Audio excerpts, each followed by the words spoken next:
There was a night when the most powerful man in the known world sat alone and wanted to quit.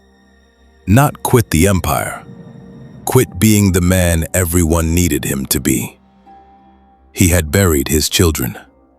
He was leading troops into a war he never wanted.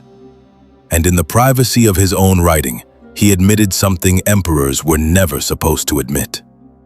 He was tired. What he did after admitting that is the part nobody talks about. Stay with me. History remembers Marcus Aurelius as the philosopher king, calm, disciplined, untouchable.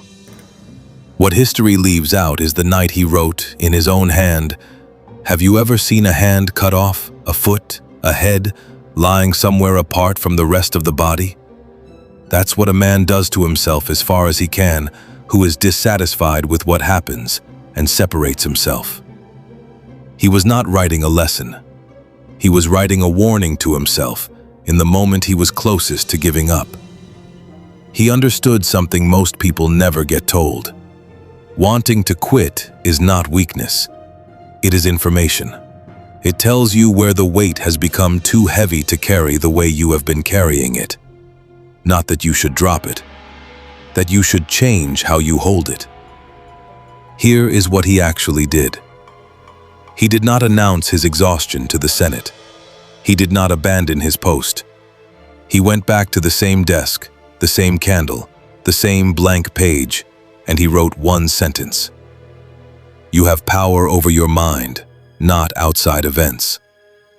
That sentence was not motivation. It was a decision. A decision to stop fighting the war and the grief and the exhaustion all at once, and instead fight one thought at a time. This is the part almost nobody applies. When you want to quit, you are usually trying to solve everything simultaneously. The relationship, the career, the grief, the fear about the future. All of it stacked, demanding an answer tonight. Marcus Aurelius did not solve his entire life that night. He solved one sentence. Then he closed the journal, and the next morning, he stood up and led anyway. Not because the exhaustion disappeared, because he learned that you do not need to feel ready to keep going. You only need one true sentence to act on, today. Epictetus, his teacher's teacher, said it plainly. First, say to yourself what you would be, and then do what you have to do. Notice the order. Not feel better first. Decide first. The feeling follows the decision. It does not precede it. This is why so many people stay stuck waiting to want to. They are waiting for motivation that was never coming to arrive before the decision. Marcus Aurelius did not wait to want to lead that day. He simply led, exhausted, grieving, uncertain, because the empire did not need his motivation. It needed his decision. Seneca wrote, "Sometimes even to live is an act of courage."